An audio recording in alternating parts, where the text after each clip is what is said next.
we must be active. We must do something, whether we are educated or not. There are certain things that we can do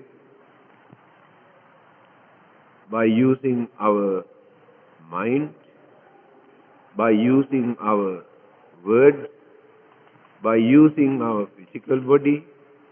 So there are various things that we can do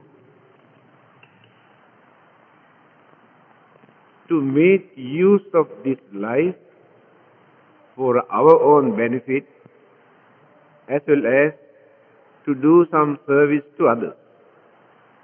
There are two ways. When you do some service to others, we also serve ourselves. Without serving, helping, supporting others, we cannot serve ourselves because we are very selfish. We are very narrow-minded. So, this advice is important for all of us to be active, not to waste our time for nothing. Again, in another discourse, he also mentioned, those who do not do something when they are young, when they waste their valuable time for unnecessary things, paññāya maggaṃ alaso na vindati. Such lazy people, such useless people, never enjoy their life and never experience happiness in their life and never get the chance to lead a comfortable, happy and prosperous and peaceful life. See, the Buddha is a person who has renounced, given up worldly life. But by knowing that your way of life, he advised for all the necessary important items in our day-to-day life, what to do, what not to do, how to behave, how to make use of this life. If you want to lead a worldly life means business life, married life, pleasurable life, sensual life, this is called worldly life. So many people prefer to lead the worldly life, although there are so many troubles and problems and difficulties and worries, but they are willing to face those problems and difficulties to experience worldly pleasure. To them, worldly pleasures are more important. Later, when there are more and more problems and worries and disturbances and difficulties come to them, some of them decide to renounce, keep away from the worldly life, to have a peaceful, contented life by keeping away lot of commitment and responsibilities and worries. So there are two ways for us to lead our life. Those who want to lead the worldly, sensual life, the Buddha says they must be active. They must do something without wasting their time. Those who want to keep away from worldly life, they can have a very peaceful, calm and isolated life. Even without associating with others, they can experience peace and happiness. Some people like that way of life. However, this advice given by the Buddha, especially very useful for young people, how to shape their life not to suffer later. When they grow old, when they are sick, when they are in trouble, If they have not wasted their time earlier, they know what to do at that time, because they have prepared for that. That is why he says, we must be active. We must do something. Then our life never gets into unexpected problems or misfortunes or calamities that we cannot tolerate. When we prepare to face these problems by leading an active life, we know how to face them. We know how to overcome them. We know how to avoid so many worldly problems. Because worldly life is actually the most difficult and most uncertain, very unreliable, unpredictable way of life. Because changes always take place. We plan, we think, we arrange, we organize, but things are going on changing. But if we are active, then we know what to do when certain difficulties and troubles and problems come to us. If we are lazy, if we have not done anything, if we have not prepared, then we surrender. After that, the life becomes very miserable. That is why the Buddha said, be active. Then the next advice is, Arakha Sampada. Arakha means protect. By working hard, you earn something. Either your money or your property, your land, your houses, your jewelry or your business, whatever you have. You must know how to protect, because there will be so many difficulties. People are trying to bluff you, swindle you, cheat you, rob you. Then you must be alert. Again, you must know how to protect, where to keep whatever you have earned, your money or jewelry. You should not neglect them. Always be alert. Protect them. Not only that, fire, flood, last 2 days. How many thousands of people have lost their property, their houses, their valuable things, and some of them have lost their lives also. Flood. Because they have not expected this. So, we must know how to protect our life.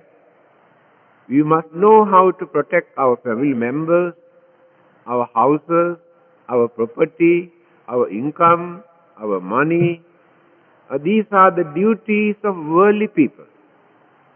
Now see the way how Buddha gives this advice. You must know how to protect what you have earned without wasting. Again he says, don't spend for unnecessary things. Always keep something, invest something for your future. Because future is uncertain.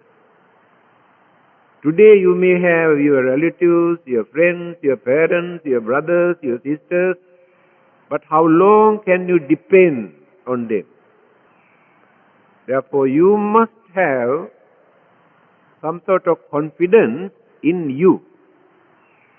The confidence that you develop in others are changeable. Our friendship, our relationship fade away, disappear due to certain misunderstandings, circumstances, everything disappears. So when I am alone, when you are alone, then you are responsible for your life. So always you must develop confidence in you without depending on too much on others. Because the mind is changeable. Even husband and wife who are leading very peaceful, happy, prosperous married life, unexpected things happen to change their mind. Then they become enemies or they separate. This is the uncertainty of worldly life. We depend on parents. We depend on children. We can see children separate from the parents. Parents separate from the children. Then nobody to depend on. So the Buddha's advice is, you are responsible for your life. But if you can develop your friendship, relationship, goodwill towards your friends and relatives, so much the better. But these things are changeable. So develop your self-confidence and try to protect what you have earned without neglecting, without wasting, without spending for unnecessary things. Now this is the second advice. Kalyana mittata, the third advice. When you want to associate with some of your friends, you must know how to choose your friends. Because many people are not reliable. Many people are selfish. Try to take the advantage. They pretend that they are very good friends. But their ulterior motive, selfish idea, is to gain something from you. Sometimes they may disappear. When you are in trouble, also they disappear. But the real friend, even at the risk of his life, never neglect, never forget, never keep away from his or her friend. Therefore, in another discourse, the Buddha says, Vissasa Paramanyati, reliable friends, trustworthy friends, are the real relatives. Blood relationship is one thing. Real friendship, goodwill, understanding are more effective than the blood relationship. Vissasa Paramana. Now if you can trust your friends, if you think your friends are very reliable, the Buddha said they are far better than your relatives who have blood relationship. Then you are very fortunate. If you have such friends to keep an eye on you, to give his or her helping hand when you are in trouble, when you are sick, when you need their services. So try to find out a suitable friend for you to associate. That gives some sort of confidence. This is the third advice. The last advice is Sammajivikata. Sammajivikata means you had to organize your way of life, your expenditure, your day-to-day life, daily routine, by considering your income, how much you earn per month or per year. You have to think very carefully. How much can you save? how much you have to spend.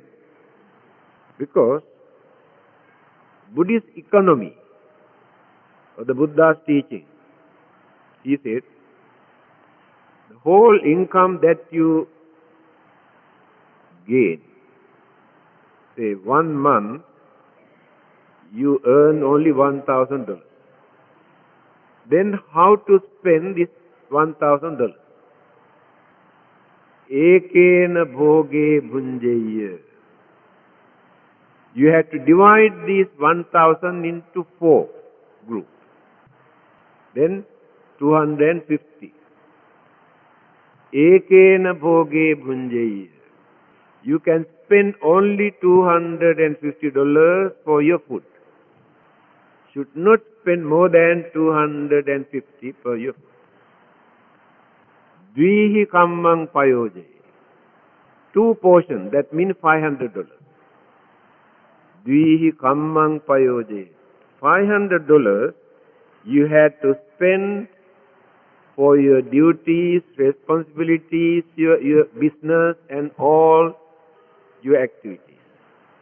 You should not spend more than $500 for all your activities. Then remain only 1 portion. 250 remain. Chatuttancha nidapeyya. These $250 you had to invest. Either fixed deposit, if not share market, if not some other investment. Don't say Buddhism goes against these things.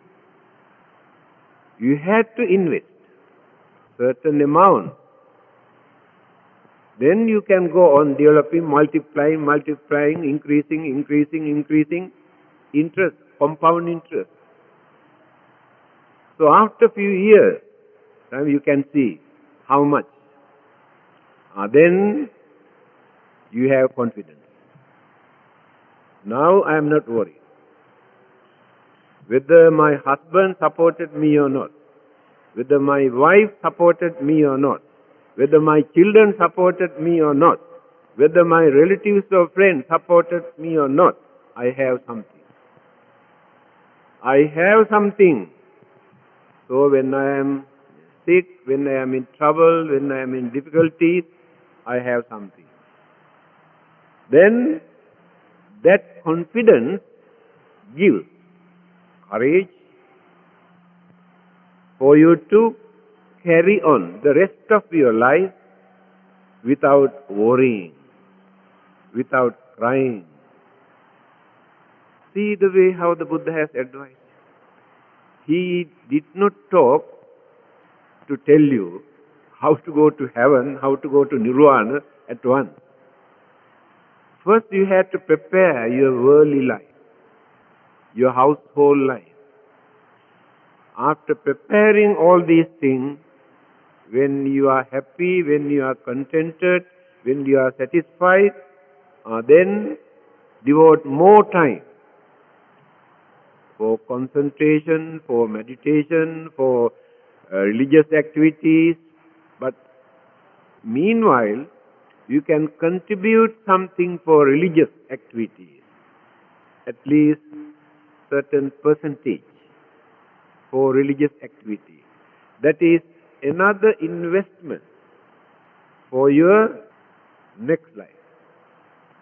Whatever you invest for your business, for your worldly thing, for your pleasure, only for this life.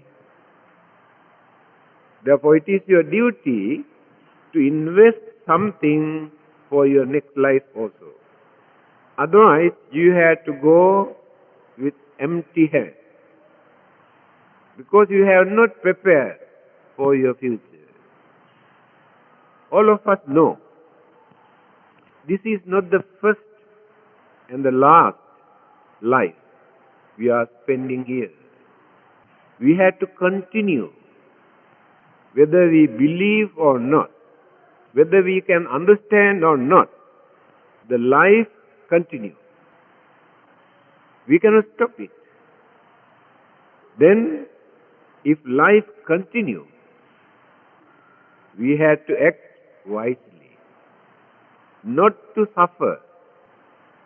When the next life started, not to suffer there. While we are living here, we are molding our next life. By doing bad things, also we mold a life to suffer in the next existence. While doing good deeds, some services, some meritorious deeds, we prepare a life not to suffer, but to lead a peaceful, happy, contented life. That is how people continue this worldly life. Now, when you see the world, today there are 5 billion human beings on this earth. 5 billion. Among those 5 billion, how many people are starving, dying without food? How many people are suffering without a piece of cloth to wear? How many millions of human beings are spending their whole life for generations at the pavement, roadside, under the trees, during the summer, winter, rainy season? Their birth and death take place at the pavement, roadside, like cats and dogs, but they are human beings. And how many millions of human beings are running here and there as refugees because of war, volcanic eruption, earthquakes, epidemics, diseases, flood, fire. They have become refugees, nowhere to go. Running here and there by carrying their children, their valuable property. Why these human beings suffer like this, while so many others are enjoying their life? This clearly shows those who were born in certain countries, certain areas, where they cannot lead peaceful, happy life due to lack of good karma. Please remember this. Patirupa desa vasocha pubbecha kata punyata. In Mangala Sutra, the Buddha explained this. Very simple language. He says, those who had the opportunity to be born in certain countries where they can lead peaceful life without facing such disasters, natural or destruction, war, the Buddha says they are fortunate, they are blessed human beings. Now you can compare your way of life with others who are suffering in millions in so many other countries. Then you can understand how fortunate you are. Do you think a single human being die here in this country without food? Do you think a single human being exists here in this country who cannot find out a piece of cloth to cover the nakedness? No.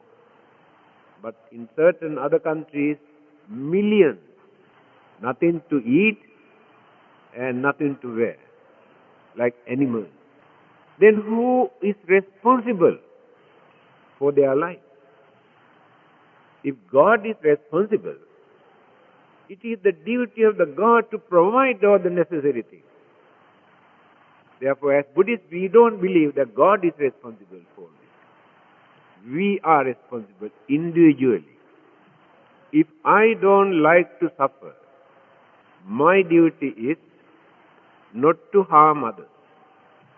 Now this is another simple saying of the Buddha. Attanang che piyang janya rakkheyanang surakkita. If you really love your life, you should not harm others. Do you know the meaning of this saying? So if you harm others, you allow your life to suffer because of the harm, disturbances that you have created. Bad effect, bad karma, reflect. Then you have to suffer. That means you don't love your life. You allow your life to suffer. So if you don't like to suffer, what you have to do? Not to do harm to others. Then you never suffer. Then punyani paralokasming patittha honti parina. These simple sayings of the Buddhas are very important for us to remember. During our lifetime, as I mentioned just now, we work, we earn, we enjoy, we deposit. But all these things, as long as we live, after our death, there is nothing for us to carry. We drop everything here. Therefore, we also must work wisely by knowing that we have to continue this journey. After our death, again we start new life. You know very well, the setting sun in the evening here becomes the rising sun in another country. The same sun disappeared from this country, reappear from another country. So our life is exactly like that. We disappear here from this world, but reappear in somewhere else according to our own karma. And remember that. Nobody is responsible for our life. After our death, there is nobody to take the responsibility of our life. While we are living here, we had to prepare, since we are going to start a new life, sometimes better than this one. Then you can carry on until you get fed up. Then make up your mind, enough. The Buddha, after gaining his enlightenment, he said like this: it is due to my ignorance and craving. I suffered for a long period. Life after life, life after life, I suffered because of my craving and ignorance. Now I have stopped already. I don't allow this life to suffer anymore. Stop. Natti dani punabbhavo. No more rebirth for me. I don't like this rebirth anymore. My mind is free from all the mental disturbances and worries and craving and attachments and selfishness and jealousy and anger and grudge and all the evil forces washed away from my mind. Mind is pure. That is the final goal. That is the aim of our life. We had to carry this life up to that final goal, to end, to stop all our physical and mental problems and disturbances. So religion is important for us to reach, to attain that final goal. That is the purpose of our life. The purpose of our life is not to suffer. Birth and death and birth and death and sickness, these are not the purpose of our life. The purpose is to stop all these things. So the Buddha has given this advice by showing the clear picture of our life, of this world where we exist. And you are coming here to learn something, to understand something, to find out whether there is any method, any system for you to practice, to avoid, to stop, to get rid of your problems, your worries, your sicknesses, and so many things. But we cannot stop everything as long as we exist by leading a worldly life. We have to go on reducing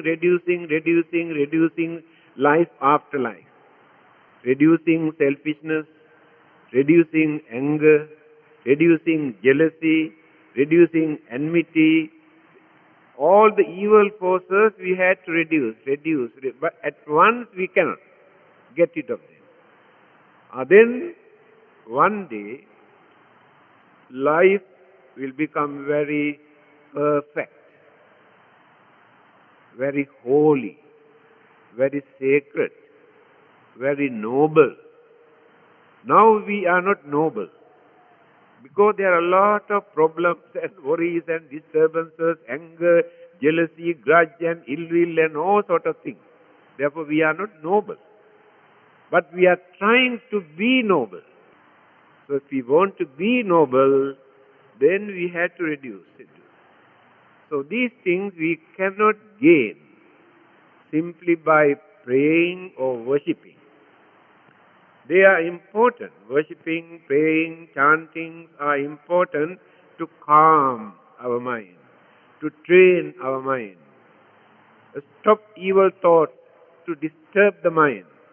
The time that you spend by praying and worshipping and chanting, you maintain some sort of pure mind at that time. It is very important. But as soon as you stop all these things, all the rubbish again come and occupy the mind.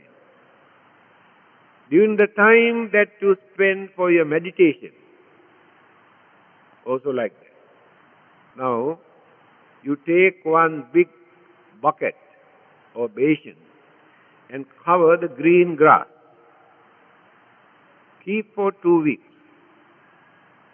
After 2 weeks, you go and open, you can see the green grass turn into white color. The time that you spend for your meditation is exactly like change the color in your mind. Reduce the dirt from your mind. When you cover this one, you stop sunlight. Then the green color disappears, turn into white color. But after 1 week, you come and see the white color grass again turn into green color. So after meditation, after purifying some sort of evil thought from the mind, eradicating them,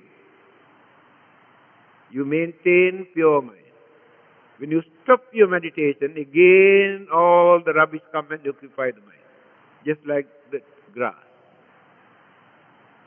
So, as long as we maintain our greed, our anger, our ignorance, these are the three main roots. One of these three always create problems in our mind. Either our greed, or our anger, or our ignorance.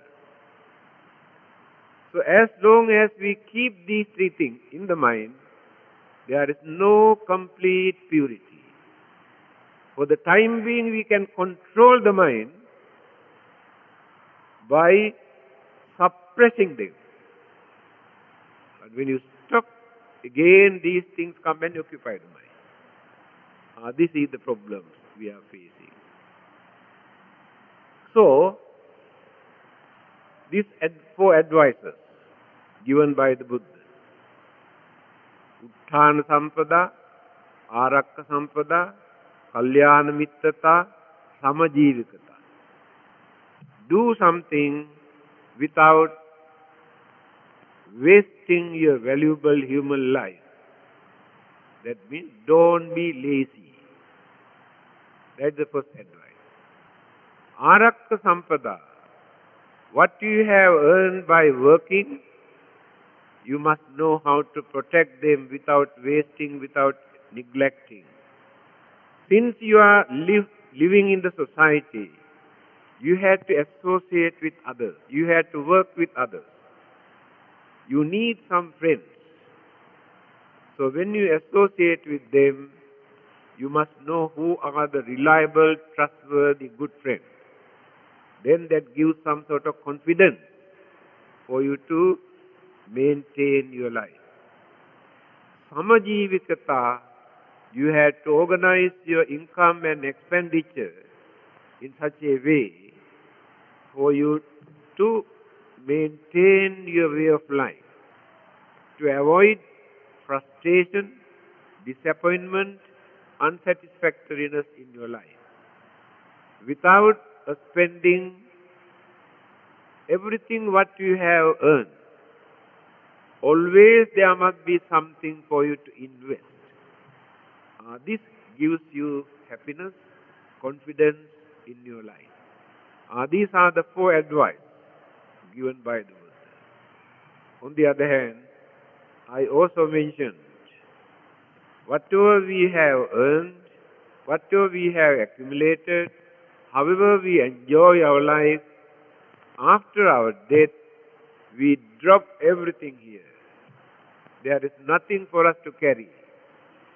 But all the good deeds, the good karma that we have done, support us in the next life. Provide all the necessary things for us to lead contented life, happy life, without suffering, like those who are suffering due to lack of their good karma. These are the few advices I'd like to mention as the Dhamma taught by the Buddha for us to lead a worldly life. If you are not ready to renounce the worldly life, if you want to carry on your family life, married life, business life, then these advices are important. In time to come, there will be a day for you to make up your mind, this kind of worldly life is very troublesome. Better to keep away, to have a peace of mind, so that you can experience more contentment, more happiness, more satisfaction. Then jealousy, anger, enmity, ill will, fear, suspicion, insecurity feelings never appear in your mind. Life will be free from all these disturbances after that renunciation. But while leading a worldly life, almost every day you had to face these problems. These are the ingredients in a worldly life. Renunciation means keeping away from all these disturbances to lead peaceful, happy, contented life, to find out the final goal easily. While leading worldly life, not so easy to find out the final goal because there are so many commitments and responsibilities. But after renunciation, easy to find out the final goal because there are few disturbances in the mind. All the others you have renounced. This is the advantage of renunciation. Renunciation does not mean running away from the house or shaving the head or using the yellow robe. That is not the renunciation. Renunciation means detachment. Reduce attachment that we have developed towards so many worldly things. Crazy for pleasure, crazy for enjoyment, crazy for property, crazy for names and fames and publicity and so many things. Separate the mind from these attachments. That is called renunciation. Then the mind gets the chance to enjoy bliss, happiness, peace. Now no peace, no bliss, no happiness. We gain little bit of sensual pleasure. This sensual pleasure is just like lightning. Just appear and disappear. This is the nature of worldly pleasure. Always appear and disappear. But happiness, bliss, never appear from the mind, because the mind, we have prepared the ground in that mind to maintain the happiness and bliss and contentment, satisfaction for a long period. Thank you very much.